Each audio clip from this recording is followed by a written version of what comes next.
BA part third के विद्यार्थियों, आप सबको प्रातः नमस्कार। मैं विजेंद्र प्रसाद मीना, सहायक आचार्य हिंदी, राजकीय महाविद्यालय दौसा। जैसा कि हमने छायावाद को समझा, छायावाद में आध्यात्मिकता का भान तो है, लेकिन वह धार्मिकता से जुड़ा नहीं है, बल्कि मानवीयता और सांस्कृतिक चेतना को लेकर के आगे बढ़ता है।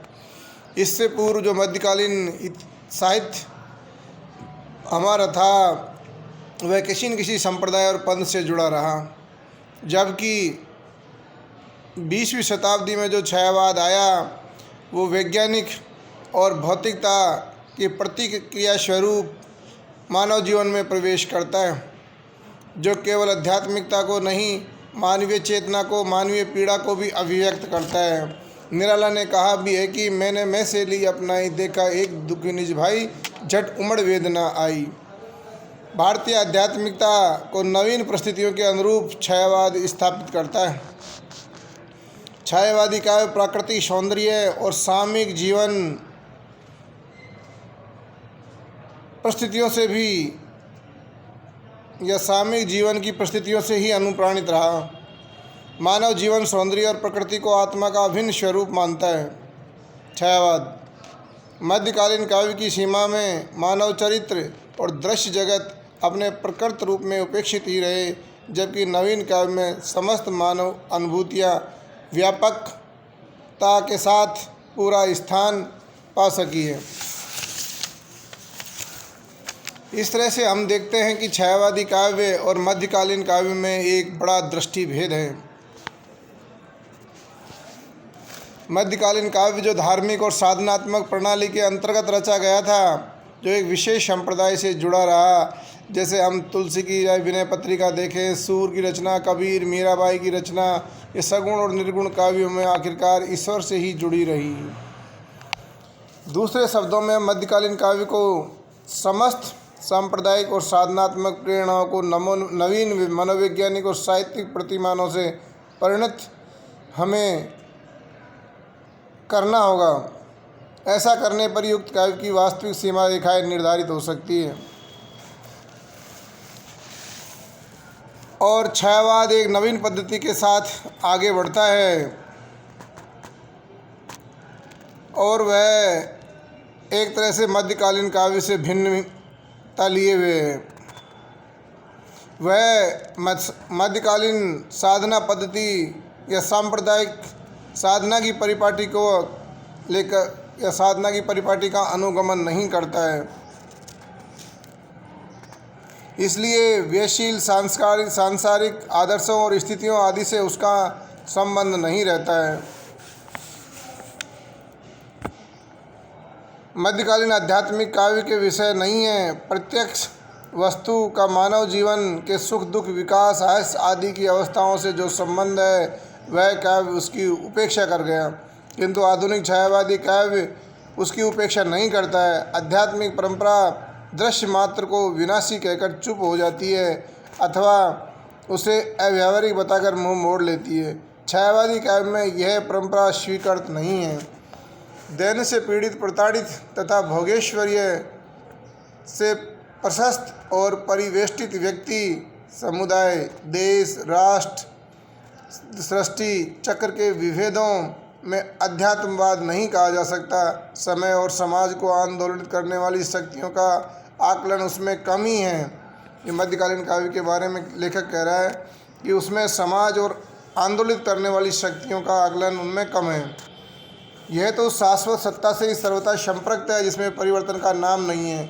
उस सत्ता का स्वरूप सगुण है या निर्गुण, वैषम्य है या विश्वातीत, ये प्रश्न ही उस आराध्य में आते हैं। छायावाद की काव्य सारणी इन अध्यात्मवादी सीमा निर्देशों से आबद्ध नहीं है। वह भावना के क्षेत्र में किस प्रकार का प्रतिबंध स्वीकार नहीं करती है। छायावादी काव्य प्रवृत्ति की चेतन सत्ता से अनुप्राणित होकर पररूप या आत्मा के अधिष्ठान में परिणत होता है। उसकी गति प्रकृति से पुरुष की ओर, दृश्य से भाव की ओर होती है। छायावादी काव्य के प्रवर्तक, जो कि आचार्य इनके बारे में चर्चा की जाती है कि छायावादी काव्य जयशंकर प्रसाद इसके प्रवर्तक माने जाते हैं। महादेवी वर्मा, सुमित्रानंदन पंत, सूर्यकांत त्रिपाठी निराला इसके प्रमुख कवि माने जाते हैं। और एक तरह से छायावादी काव्य को हम समझ सकते हैं कि यह काव्य एक नूतन परंपरा को लेकर आगे बढ़ता है। नई चिंतन पद्धति है इसके अंदर, नई जीवन दृष्टि है इसके अंदर, और नई कला शैली भी है। संभवतः यह नवीन निर्माण कल्पना प्रधान छायावादी काव्य निर्माण की अपेक्षा अधिक यथार्थ चित्रण शैली का उपयोग करता है। यथार्थ चित्रण शैली क्या होती है विद्यार्थियों?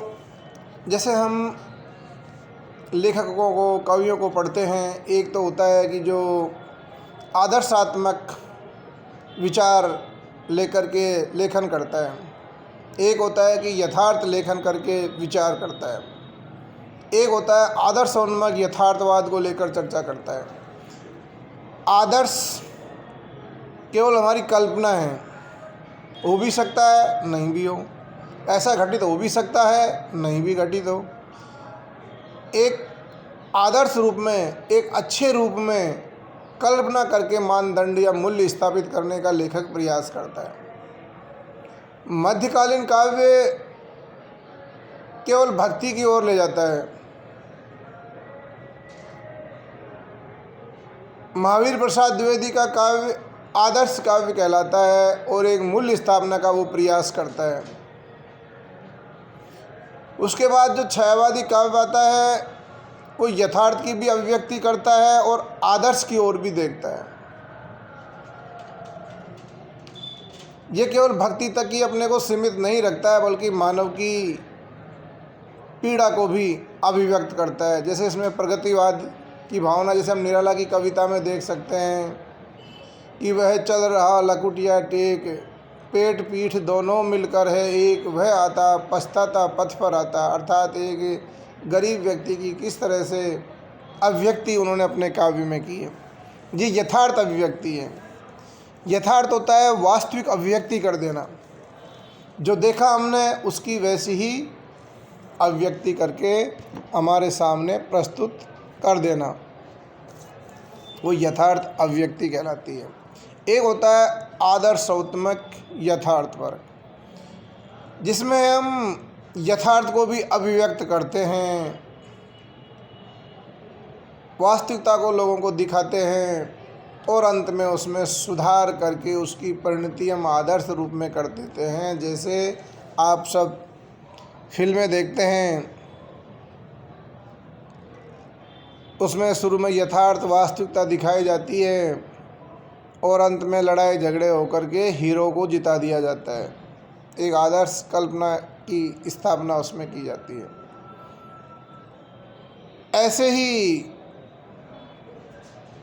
आदर्शोन्मुख यथार्थवाद होता है, जिसमें यथार्थ को दिखाते हुए आदर्श की जीत दिखा दी जाती है। छायावादी जो काव्य है यह केवल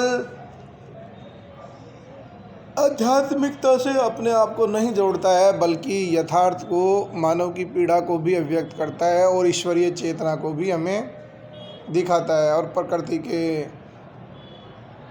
कण कण में उस दिव्य ईश्वर की अनुभूति पाता है। जैसे छायावादी कवि कहते हैं,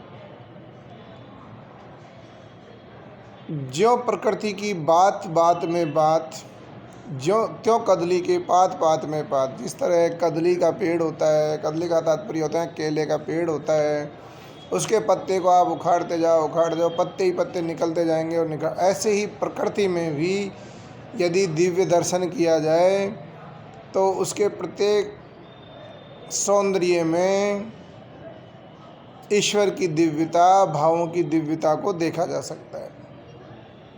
इस तरह से छायावादी काव्य मध्यकालीन काव्य के पंथ या धार्मिकता तक ही अपने को सीमित नहीं रखता है, बल्कि एक नई जीवन दृष्टि को लेकर के आगे बढ़ता है। नवीन चिंतन पद्धति के साथ साथ लेखन पद्धति भी साथ लेकर के आता है और आगे बढ़ते हुए इसमें राष्ट्रीय चेतना भी है, प्रगति भी है, विकास भी है, कल्पना भी है, आदर्श भी है और आध्यात्मिक चेतना भी है। इस तरह से छायावाद एक नवीन धारा के रूप में स्थापित होता है। धन्यवाद।